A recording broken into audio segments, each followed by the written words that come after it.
Pilates services, and today I'm going to take you through a downward dog. This seems to be everyone's nemesis, and so I'm going to show you how to modify this and how to make it easier for yourself.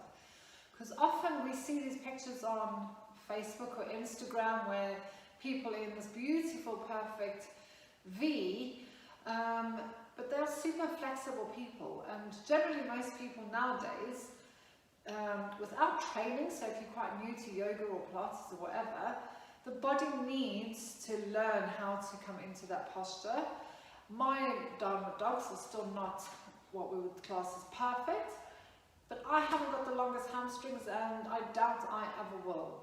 Because I'm not planning on putting all the effort into it, because I'm moving, I'm keeping fit, my body is strong. Do I really need to stretch my hamstrings to the point where, you know, I can put my head on my knees? It's very flattering, but my body, it just doesn't agree with my body, so that's not what I'm going to do. So the first part of the downward dog is to check what your fingers are doing. So we often have, move back here, people often have their hands in that position there, but think of, I always look down the mat and I have my index fingers running down to the end, the front of the mat. The other part you want to notice in your downward dog is this part of the hand. So your thumb and the ball of your index finger over there. That's where your weight is going to bear down in your downward dog. So have a look when you do your downward dogs. Do you tend to roll out on the hands, or are you sending your weight into the ball of, the ball of your palm? So that's the first thing. So if I'm on all fours, I'm going to tuck my tailbone under, tuck my toes under, sorry, and I'm going to lift my bum up towards the ceiling. Then I'm going to start to draw my head towards my knees, but not by using my spine, my hips. I'm going to hinge the shoulders and the hips back so that my back is straight. So you can see my legs are bent. I'm doing that on purpose. You'll also notice I have a mirror next to me so that I can look at my back. Because often people are in this shape and they think they're straight and they're not. So if you have a mirror, use it. It's a really good guide to show you what you're doing. So from there, I'm going to send my head between my arms. Now you can relax the head, or you can slightly activate the neck so that the head is in line with the arms and the rest of the spine. So like I said, at first my knees are bent, because if I have tight hamstrings, watch what happens to my back when I try and straighten my legs. So can you see how my back is now rounded as opposed to softening and lengthening? Okay? Also notice now, are your knees pulling in, or are your knees in line with your toes? So I'm still thinking of sending my heels to the floor, just without trying to straighten up through the legs. So the next thing you want to focus on, and I'm just going to make my legs wider so I've got a bit of balance in my hands, is you want to think of your armpits, so your elbow pits. So when you're in your downward dog, up, if you think of, you can see how I'm turning my arms, although my hands are flat on the floor. So when you're in your downward dog shape, if you pull your armpits to the front, so I have not bad flexibility or mobility into this part of the body. So what will happen when you're in your downward dog, the minute you start to do that, the shoulder blades will come under towards there.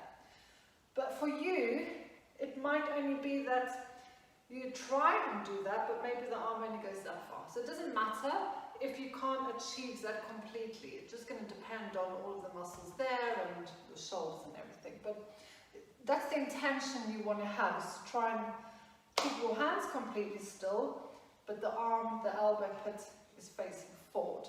And that's going to bring those shoulder blades down under the arms and really stabilize the top half of your body, rather than you bring in your downward dog and your shoulders are up around. So if I do it from, make sure that I'm in the camera,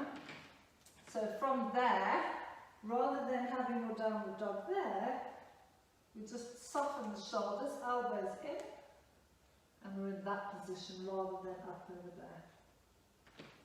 Okay, so that is your shoulders, your spine, your tailbone to the ceiling, your knees are hip width.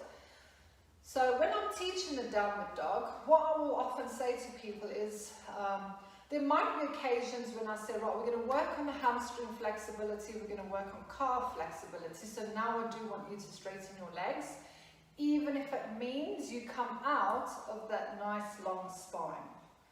But that is an intention for that particular time that I'm teaching the downward dog. I don't expect people to have that shape all the time. And my own personal view on that is, when you're 80 years old, are you really going to care if your hamstrings are that long, or are you going to care that your back is straight, that you have a good posture? So this is my reasoning behind it. So yes, we will send the heels down and straighten the legs, but then that is a particular aim of the time that I'm doing that. So it might be a hamstring session that I'm doing, and then we're going to focus on that. But generally, soften the knees. You can still send the heels to the floor, just keeping the knees soft, and that will allow that spine to lengthen, and you won't be in so much pain in your legs. So try not to think that you have to look like everything on social media. Appreciate that we all have different bodies, and what one posture looks like on one person is not the same as it's going to look like on the next person, and you work with your own body. So yes, I'm a teacher, yes I do yoga, still can't do the splits, and I doubt I'm ever going to, because I don't need to do the splits. I'm trying to keep my body mobile, flexible, pain-free, without tearing limbs out of my hips. Okay? So just honour the differences that you have in your body. So don't fight against it, you just have to work around it. So I hope that was helpful for your downward dogs. And traditionally, it's actually supposed to be a rest posture between when you're doing sun salutations. And I know when you first start yoga, it's like one breath, oh my God, I've got to come down. But you'll notice as your body gets stronger, especially in your shoulders and your upper body, you say, oh yeah, I can actually hold it.